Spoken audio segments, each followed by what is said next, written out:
প্ল্যাকার্ডটি উপরে রাখো।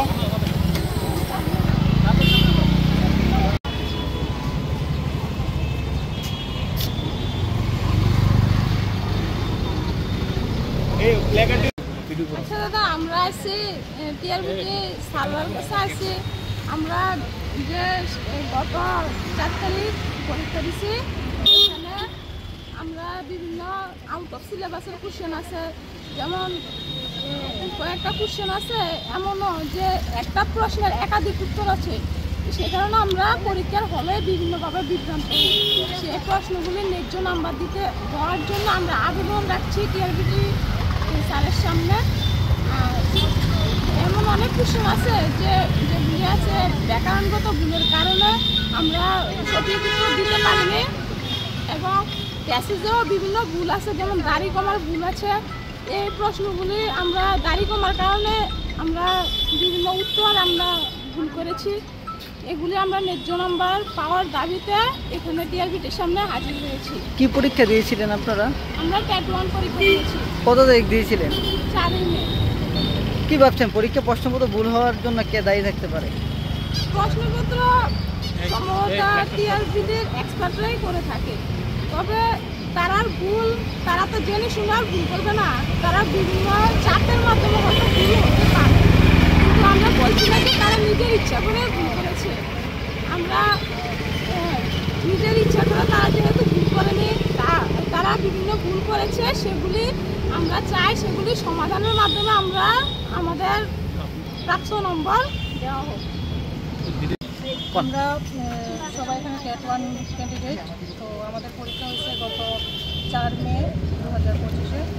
তো আমরা পরীক্ষা পরীক্ষার হল থেকে বিভিন্ন একটা বিভ্রান্তিতে পড়ে যায় যে প্রশ্নতে এরকম কিছু আছে যে একাধিক উত্তর আছে, তারপরে কিছু আছে কোশ্চেনটা আমরা এরকম ভুল হয়েছে যে কোশ্চেনটা দেখে আমরা সঠিকভাবে সেজন্য আনসার দিতে পারিনি। তারপর কিছু কোশ্চেনে হয়েছে যে আউট অফ সিলেবাস। তো সেই কারণে আমরা পরীক্ষা দিতে অনেক বিভ্রান্তি সৃষ্টি হয়েছে।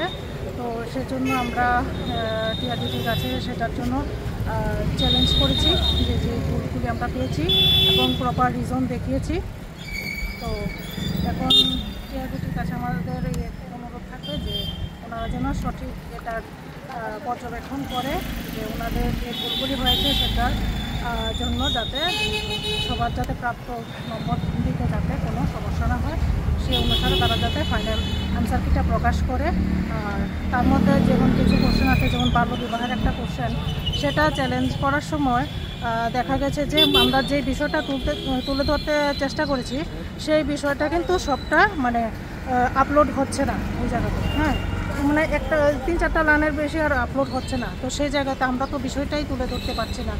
তো সেই কারণে আমরা একটু ইয়াতে আছি যে ওনারা যাতে সবটা বিষয় বিবেচনা করে দেখে। তারপরে আরেকটা কোশ্চেন আছে, যেমন এই কোশ্চেনটার আনসার টিআরবিটি দিয়েছে যে মৌমাছির বাসা। কোশ্চেনটা ছিল যে ষড়ভুজাকৃতির হয় এরকম কোন ইনসেক্টের বাসা হয়। তো টিআরবিটি আনসার দিয়েছে মৌমাছি, কিন্তু এখানে আবার একটা অপশন থাকে বলতা। তো অনেক পরীক্ষার্থী বলতাও দিয়েছে।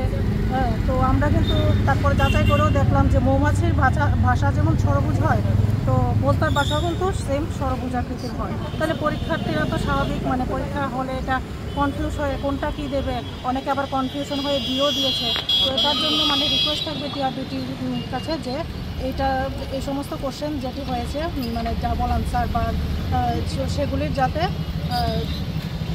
স্টার মার্ক দেওয়া হয়। তারপরে একটা কোশ্চেন আছে সিটিপি থেকে, যেটা 2022-এ দিয়েছে একটা আনসার, আর সেম আনসার এখন না দিয়ে তারা টেন্টেটিভে দিয়েছে আরেকটা আনসার। তো সেটার জন্য যাতে স্টার মার্ক দেওয়া হয় এগুলি রিকোয়েস্ট থাকবে। তারপরে বাংলাতে একটা মূল শব্দের উত্তর তারা টেন্টেটিভে ভুল দিয়েছে, তো সেটার জন্য আমরা চ্যালেঞ্জ করেছি এগুলি যাতে তারা পর্যবেক্ষণ করে সঠিক আনসারটা ফাইনাল আনসার থেকে প্রকাশ করে। কার কাছে দেবেন আপনারা? ডেপুটেশনটা কার কাছে দেবেন? আমরা তো টিআরবিটি চেয়ারম্যান সাহেবের কাছে। পরীক্ষাটা কবে দিয়েছিলেন? গত 4 মে 2025-এ।